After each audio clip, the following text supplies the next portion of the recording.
So today we are going to bake our very first loaves of bread. Over here I have a kilogram of all-purpose flour.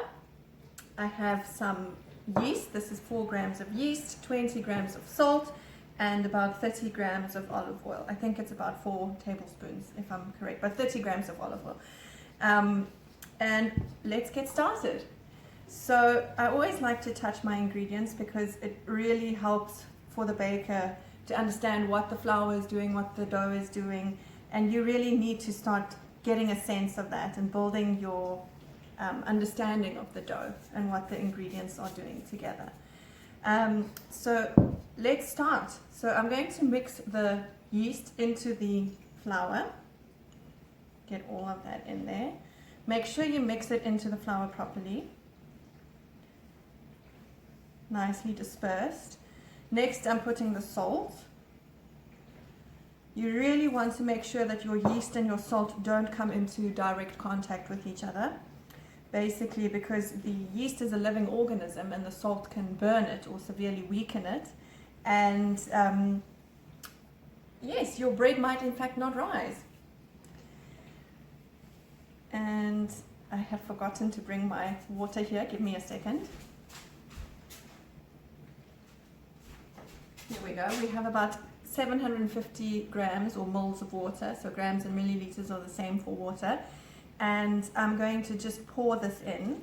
So because it is a kilo of flour and 750 grams or moles of water, we're looking at a 75% hydration. So you're always looking flour, water ratios and other ingredient ratios, always going back to the flour. And I'm just going to pour my olive oil in as well. So super simple, one bowl, straight mix. There aren't any special stages or pre-ferments or sponges that we're making. It's literally just getting in there, mixing the dough, and seeing how it all comes together. I do like to keep my fingers together when I'm mixing so that you can control the dough better. And it also creates less of a mess. And you just mix gently. These days I'm mixing with my left hand. I used to do it with my right, but I messed up my shoulder. So now my left hand has to do all the work. And you can see how the dough is really starting to come together. If you look closely, you'll actually see lots of strings and strands, and that is the very, very beginning of your gluten formation. So the gluten is what we're after. We want gluten because it's going to give our bread beautiful shape and volume. And without gluten, we would only have flat breads. So you can really see how it's all coming together. I'm going to use my dough scraper just to scrape the sides and get all this dry flour. We want it all incorporated.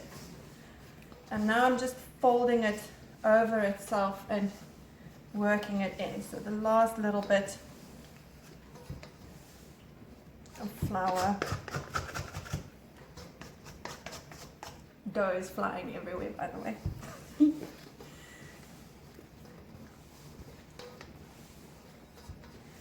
And you can see it's really starting to come together. Hardly any dry bits, but always make sure, always check underneath because that's where the flour tends to hide. And you can get a nasty surprise, especially if you are baking larger batches. If you don't go all the way to the bottom, you'll find like a dry, floury patch.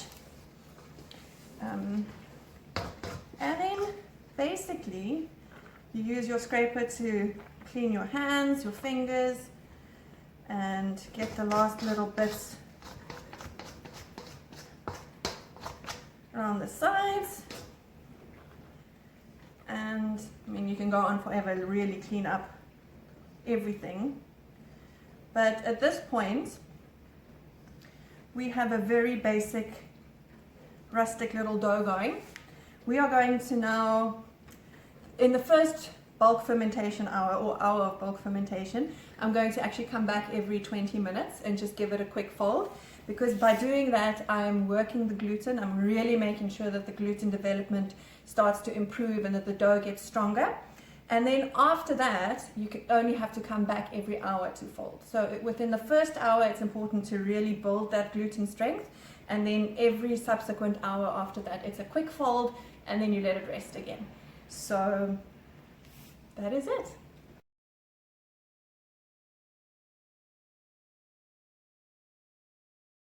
So the first 20 minutes have passed.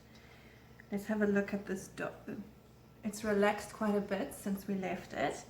And all we're going to do now is basically just fold it gently over itself. So by doing that, I'm going to literally just take a piece, fold it over, and keep folding. Stretching the gluten, working those beautiful strands. Just keep folding, rotating the ball as you go along. And there we go. That's fine. Cover again and leave for another 20 minutes. Come back and fold again. So see you guys soon.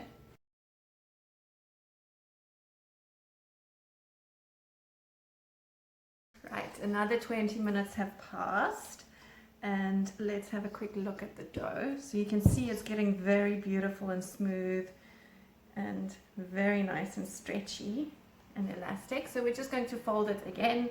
So with my left hand, I'm pulling up pieces, folding it over the dough, and we just keep going. It's already starting to feel really nice and strong. Happy gluten development here. So that is sufficient. Scrape your sides again.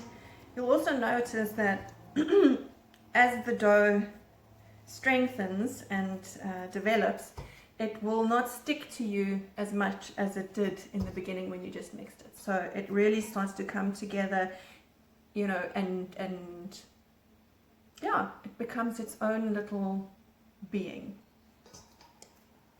So there we go. Another 20 minutes and then we will fold again.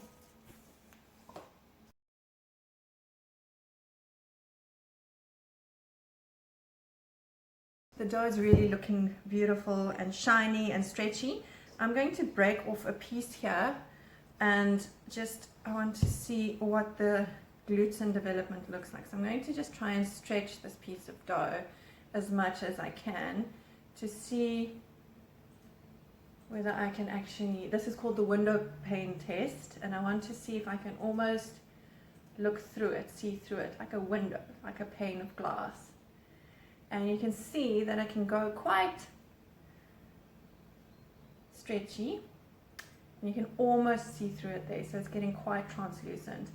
So we've got really beautiful gluten structure, gluten development here.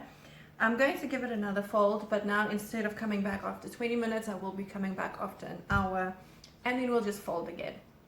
So here we go.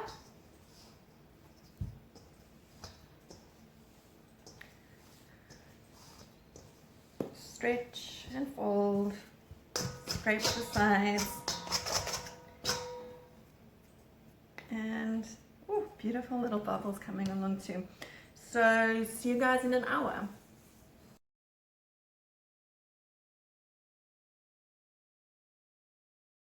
So this has been a full hour and the dough is rising beautifully. Oh, I can see some bubbles here as well. So we're just going to fold again. So in total, if you count the first stretch and folds every 20 minutes for the first hour plus this last hour, it's been bulk fermenting for 2 hours. And I'm going to fold and allow it to bulk ferment for a further hour, and we'll come back and have a look at the dough. So just stretch and fold, stretch and fold. Beautiful.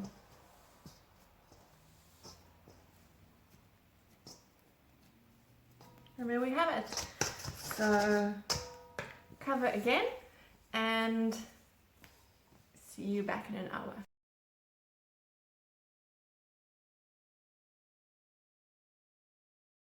So another hour has passed, which means that we have had this dough fermenting, bulk fermenting for 3 hours.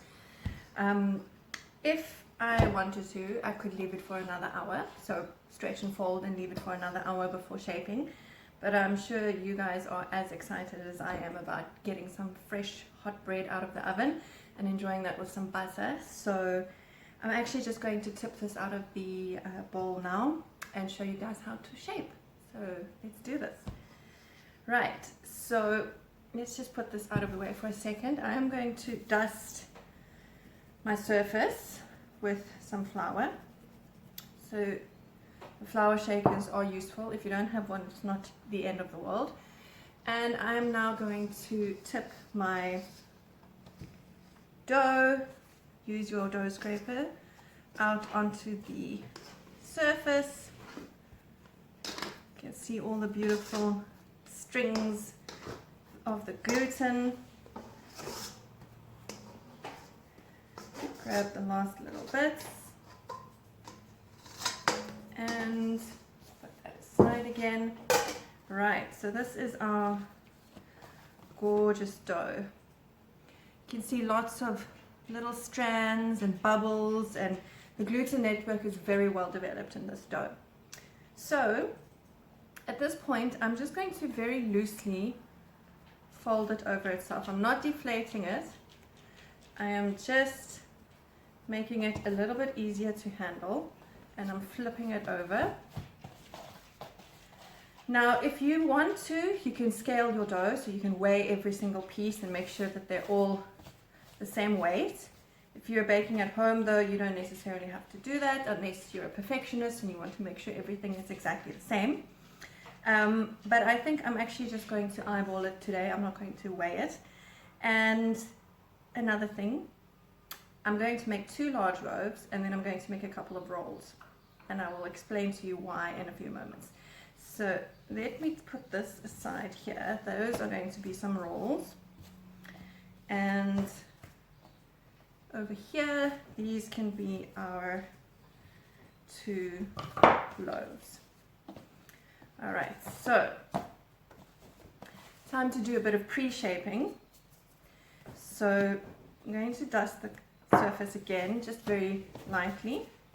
I'm going to place my first piece of dough on that little floury bit area, and I am going to, with my left hand, support the dough, and with my right hand, because my right hand is my dominant hand, I'm actually going to do the shaping. So this keeps, my left hand keeps the dough in place, and my right hand is going to do the shaping. So I'm going to take a small piece, I'm going to put it in the center, and my left thumb is going to go over that little piece that I've just folded in and over. I'm going to rotate slightly, I'm going to pull again and fold to the middle. Thumb goes down every time. As you see, I'm going. So it doesn't have to be too tight at this point. The idea is just to get a very loose, basic shape over there. And you set it aside for a few minutes. The next one, again, a little bit of flour.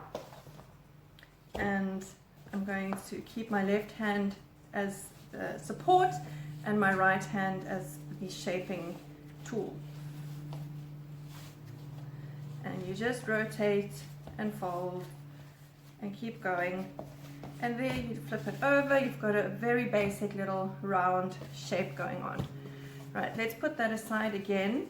Here, this could be 3 very small rolls or 2 sort of decent rolls, I think. Maybe give this one a smidge more. And the reason why I'm doing this is because nobody in this world can resist hot bread straight from the oven. Everyone wants that piece of bread with butter. So instead of ruining your large loaves by slicing into them before they've cooled off, you're going to make yourself a little snack that you can enjoy. So the 2 rolls are there for you and your family or whoever's around. And yes, so we're going to quickly just do that same little shaping technique. Very basic little roll, same one on here. So again, support, thumb go. So very basic little, you can dust it, a bit of flour. And at this point, I'm actually going to pop this over the top again, our cloth, and I'm just going to let it rise, or rest actually, for about 15 minutes, and then I will check back with you, and then we'll do the actual final shaping.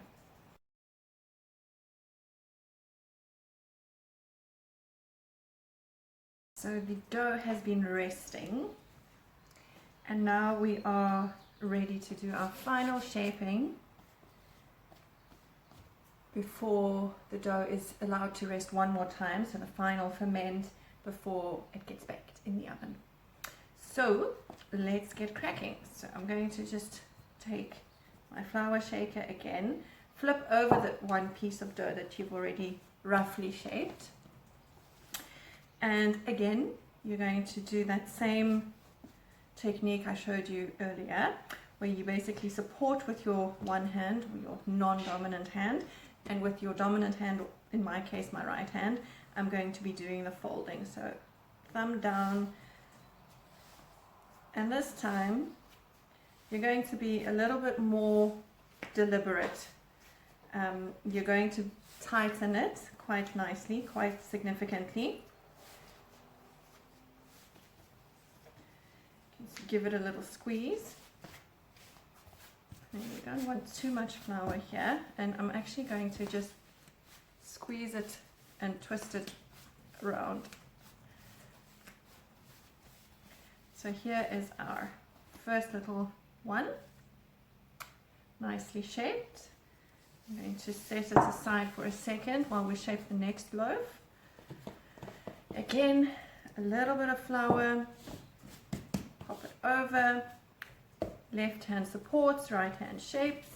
Don't want flour inside, so you're not shaping flour into the actual loaf. Be careful that there's not too much flour. And we're just doing that same motion.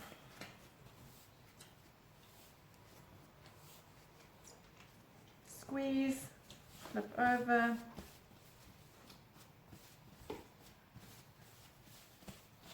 Okay, put that aside again. On this side, very quickly, those two little rolls, those will be your snacks later.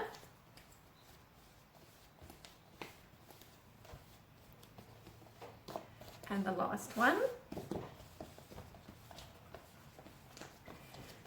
And we are almost there. Oh, the bubbles are popping like crazy. This dough is super happy. Pop, pop, pop. And at this point, I'm going to be using a banneton. So it's basically just a little basket, and I've put a material serviette or a cloth serviette over the inside.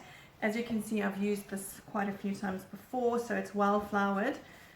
You do want to make sure that there is a little bit of flour so that it doesn't actually stick to the material.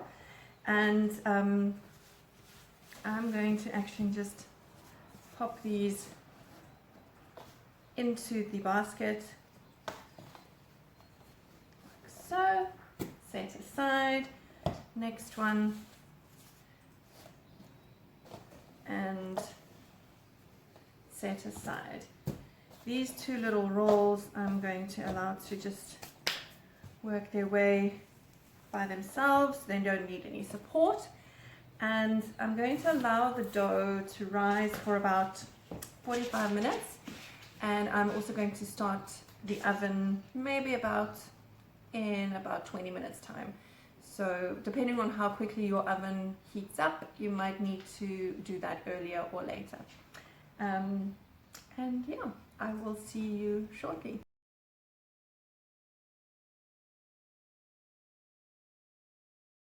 I've preheated my oven on full blast, so it's top heat. You really want to get your, at least if it is a domestic oven, okay? So not if you're using a deck oven, commercial pizza oven, anything like that. Do not do top heat. You will literally just turn your breads to charcoal. But for home bakers, domestic ovens, as hot as you can get the oven, And I really do recommend using a Dutch oven if you're just starting out with your breads. It will give you the most consistent, beautiful result. If you don't have any kind of oven-proof pot, you know, where the lid doesn't have a handle that's going to melt or burn or whatever, or it has handles on the sides. If you don't have a pot like that, please don't stress. You can use just a normal baking tray, baking sheet, and you can use a water sprayer that you would usually use for your plants or whatever, you know. So that works very well. Alternatively, you can also just use a small pot in the oven with hot water that you place at the base of the oven. That will create enough steam in the oven while your bread is baking on the actual baking sheet or baking tray. But I do recommend using a pot, any kind of oven safe pot where nothing's going to burn, melt or shatter. And so enamel pots are perfectly fine. These are some of my favorites. So if you are just starting out, I really do recommend using that. And right, so I'm going to just put these away, put these aside, and then I will explain to you how we are going to go about scoring the loaves, why we score the loaves, and we will pop them in the oven. So 2 seconds, guys.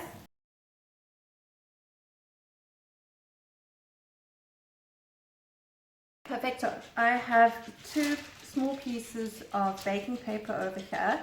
Here we have our 2 beautiful doughs that have been fermenting and rising, and they should be quite ready to actually go into the oven very shortly. So I'm going to take that same flour duster once more, just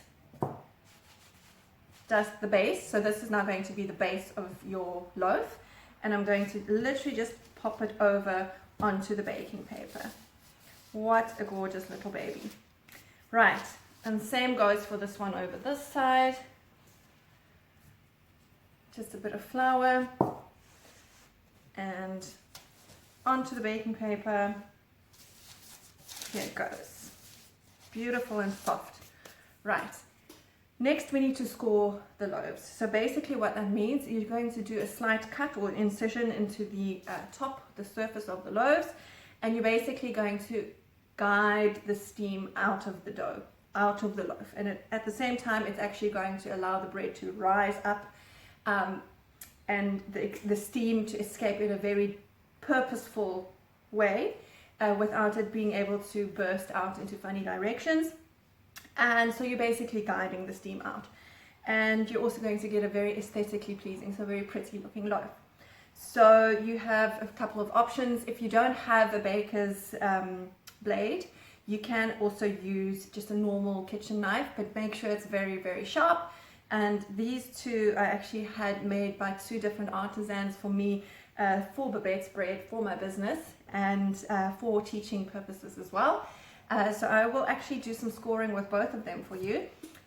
Starting off with this one, let me just do a very simple cut, and you can see how beautifully it just goes through that dough. And over here we will do the same,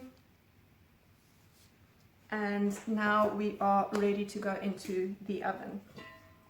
So just, you know, to show you guys exactly how it works, I'm actually going to pop it into the pot. So here we go, first pot, and second pot, and you get the idea. Lids go on, and I'm actually going to pop them in the oven. Then I shall show you what to do with the rolls.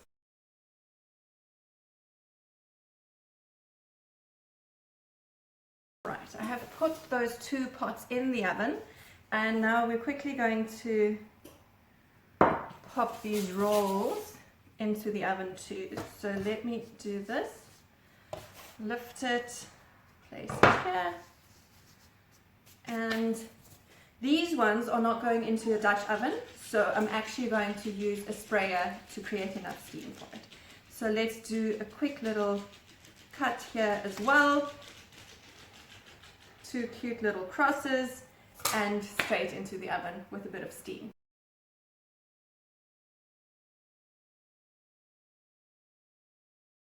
So we have two beautiful loaves and two piping hot little buns here as well. I want to quickly show you, so they've been baking, I think it was 30 minutes with the lid on and 20 minutes without, with a slightly reduced temperature the second bake, was once the lid was off, taken off. And let's have a look. That sounds beautiful. Look at that country loaf, rustic wool. And here we have a butter. Also beautiful little loaves. And as promised, fresh hot buns require some butter. So here we go.